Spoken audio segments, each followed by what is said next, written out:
3. Derai. Hujan gemericik membasahi segala sesuatu yang berada di bawah langit, sebagaimana Ervin yang nyaris menitikkan air mata karena meratapi kehidupannya. Ia benar-benar lelah menghadapi semuanya. Bagaimana rasanya hidup tanpa cinta, dan bagaimana ia akan menjalankannya? Lalu, sampai kapan ia akan terus menjalaninya? Zea, celetuk Ervin saat mendapati Zea yang tengah berdiri di depan sebuah bangunan kosong. Zea, tanpa pikir panjang, Ervin yang semula duduk di halte langsung memekikkan sebuah nama sang pujaan. Tunggu dulu. Ya, mungkin pujaan bagi Ervin, namun tidak bagi Zea. Ngapain lu tiba-tiba nongol di sini? Gua lagi kebetulan lewat. Sial. Ia benar-benar tak bisa menyembunyikan rasa gugupnya.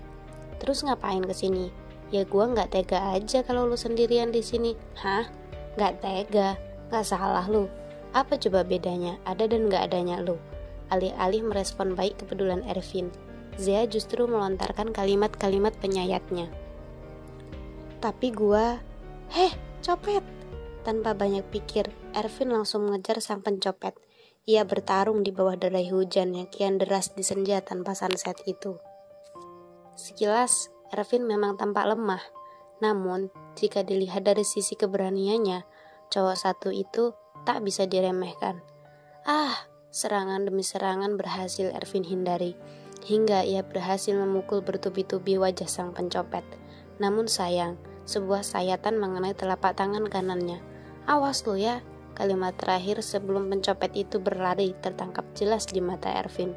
Namun, tanpa gentar, ia kembali berjalan ke arah Zea sembari membawa tas milik Zea. Maaf kalau tasnya jadi basah. Zea tak dapat berkata. Ia hanya diam 1000 bahasa. Ia tak tahu jika Ervin pandai berkelahi, meski kini tangannya terluka dan mengeluarkan cukup banyak darah. Zea, panggil Ervin sembari menyodorkan tas berwarna hitam itu dengan tangan kirinya. Pegang. Bukan berterima kasih, Zea justru langsung menarik tasnya, lengkap dengan kalimat pedasnya. Sorry, jawab Ervin lirih. Kini, tubuhnya benar-benar menggigil. Terlebih, ia harus menahan rasa sakit di tangan kanannya yang terus mengeluarkan darah. Zea meninggalkan Ervin begitu saja, tanpa memperhatikan lukanya yang berdarah begitu banyak. Namun, bagi Ervin lukanya kini tak seperih luka hatinya. Apakah aku benar-benar tak pantas mendapatkannya? Tanya Ervin pada dirinya sendiri. Dengan luka luar sekaligus luka hati, Ervin mulai meninggalkan teras bangunan tua itu. Entah, mungkin ia akan langsung pulang saja, karena jika untuk ke klinik pun ia tak membawa uang yang cukup. Loh, itu kan Ervin? Tanya seorang gadis di balik kemudi mobilnya. Dengan menerobos hujan, sang gadis pun mulai menepikan mobilnya di jalan berpaving itu. Ervin! Vin! Teriaknya semakin kuat. Namun percuma saja, itu tak akan berefek apa-apa pada Ervin. Ya Allah, dia ini dengar apa enggak sih? Akhirnya sang gadis keluar dari mobilnya dengan sebuah payung di tangan kanannya. Langkah Ervin terhenti saat matanya yang menatap paving basah itu menabrak sepasang kaki yang terbalut sepatu hitam. Nada, ucap Ervin begitu menatap wajah pemilik kaki itu. Kamu kenapa di sini? Hujan-hujanan pula. Kamu mau cari masalah dengan besok gak masuk sekolah? Mana sendirian pula? Nah, itu tangan kamu kenapa? Ervin yang gelagapan mengeja gerak bibir Nada, tak mampu membalas pertanyaan-pertanyaan dari gadis berhijab abu-abu itu. Aduh, apa aku harus ngulang? Udahlah, ayo ke klinik. Tapi aku enggak.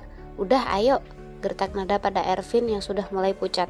Badanku basah dah, gampang, udah buruan masuk. Lagi-lagi, Nada menggertak Ervin untuk segera masuk ke mobilnya.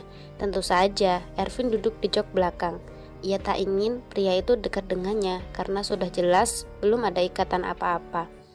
Ya, tentu saja, ia juga tak tahu jika nantinya Ervin mungkin tak akan berjodoh dengannya.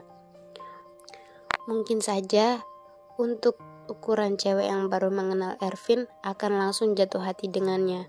Parasnya yang rupawan, dengan hidung mancung berkulit kuning bersih, dan surai lembut yang indah disertai mata elang akan membuat wanita manapun langsung terpana sekali tetap saja. Hujan masih tampak deras, sedangkan lampu jalanan sudah mulai menyala. Suasana kota Jogja sedikit lengang tanpa adanya delman yang biasa berkeliaran di sepanjang jalan. Nada masih terus berbicara banyak, bertanya perihal sekolah barunya pada Ervin yang pada dasarnya senior baginya. Namun, Ervin yang menatapnya dari spion depan bingung hendak berkata apa. Wanita itu berbicara terlalu cepat bagi matanya, sehingga ia tak dapat mengeja setiap kata-kata Nada. "Vin, kok diem terus? Aku tanya loh." "Hah?" Lagi-lagi Ervin mendongakkan kepalanya kepada Nada. "Ini manusia bisa diajak bicara nggak sih?" batin Nada yang menatap wajah Ervin bingung dari spion depan. "Dah, apa? Lu kalau ngomong jangan cepet-cepet. Gua nggak ngerti omongan lu." "Ini udah pelan," jawab Nada dengan tempo yang sedikit lebih pelan dari sebelumnya. "Nah, gitu. Emang kenapa? Jujur ya, gua nggak bisa denger. Terserah lu. Habis ini masih mau berkawan atau enggak sama gua terima. Yang jelas gua sadar diri. Gua cuma cowok tuli yang kagak pantas dapat kasih sayang. Yang pantas cuma kasihan." Percakapan berhenti sejenak. Nada masih berusaha mencerna kalimat Ervin. Ia pun masih tak percaya dengan apa yang baru saja diucapkan lelaki itu. Vin, kamu serius?" "Iya, gue serius. Jadi terserah lu sekarang." Dengan rasa yang hancur menerima kenyataan pahit itu, kesekian kalinya Ervin hanya menunduk dan menahan setiap bulir air matanya ingin keluar. Ya udah, gimana pun keadaannya, teman tak akan pernah meninggalkan.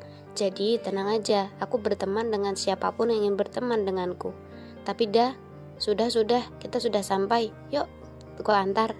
"Aku nggak bawa." Ervin bingung melanjutkan kalimatnya. Ia benar-benar tak enak hati pada wanita yang kini berada di hadapannya. "Udah ayo, jangan kebanyakan mikir, itu darahmu udah kemana-mana." Maaf, tampaknya Nada salah bicara, karena setelah mendapat omongan Nada, Ervin justru merasa bersalah. "Ayolah." Akhirnya Nada yang geram lekas menarik hoodie Ervin supaya lebih cepat untuk masuk ke klinik. "Dokter, tolong kawan saya, tangannya terluka." Sekilas, seorang pria dengan tubuh tinggi tegap lengkap dengan jas putih itu menatap Ervin yang sudah basah kuyup. "Mari ikut dengan saya." Setelah mematung beberapa saat, akhirnya keduanya mengekor pada dokter itu. Ervin yang tak menyangka akan kepedulian orang lain selain Elvano masih menatap Nada dari atas hospital bed. Ia masih tak percaya dengan apa yang dilakukan Nada. Gadis itu bahkan tampak lebih peduli dari semua orang yang telah ia kenal sejak lama. Mungkin Tuhan memang telah menciptakan manusia baik untuk setiap jiwa yang terluka. Namun, apakah berlaku juga untuk remaja tunarungu macam dia? Oke, terima kasih kalian telah mendengarkan cerita saya, Nada Tanpa Suara, dari novel Nada Tanpa Suara. Jika kalian ingin mendapatkan bukunya, kalian cukup DM Instagram Altaira07 atau ke penerbit langsung, yaitu penerbit Sinar Pena Amala. Dan jika kalian ingin membacanya secara gratis, cukup kalian buka aplikasi Wattpad dengan username Ama Altair Aquaris. Oke, terima kasih teman-teman. Jika kalian suka, jangan lupa like, komen, dan subscribe. Sampai jumpa di episode selanjutnya. Dadah. I got $1 grand in my diamond up. Who $250,000 my go yard though. I win the game, so you still got to show. Born with the drip and just learn how to hustle. Look at your bitch through these DR by folks. Cause I get me some head, she been that shit over.